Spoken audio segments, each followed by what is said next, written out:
There are critics who say this sounds an awful lot like an investment bank and they're not paying taxes. It's not an investment bank. It's the church's treasury. It's the church's cash management.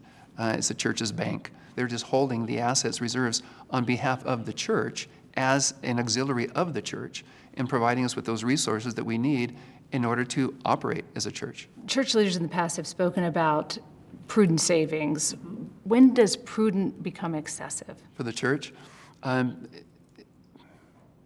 don't know if it's ever becoming excessive because it's all going to be used at some point.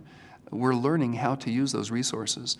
Again, the totality of the resources right now, again, hasn't always been there. We continue to save and put money aside, and we use it. We will double the humanitarian work again and then again.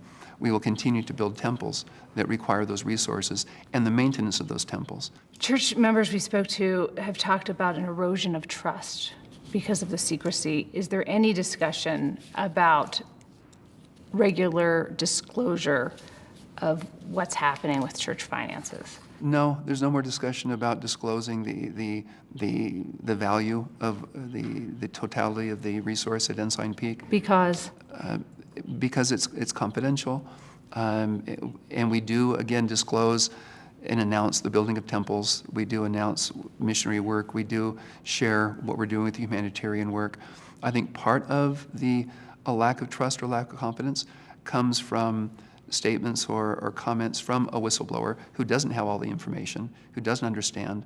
They were incorrect, and that's not how it works. When we're talking to church members, that's what they're saying to us, is that they're blown away by this, that, you know, there's reportedly, we don't know, right, hundreds of millions of dollars under management, and it's sitting there, and it should be used.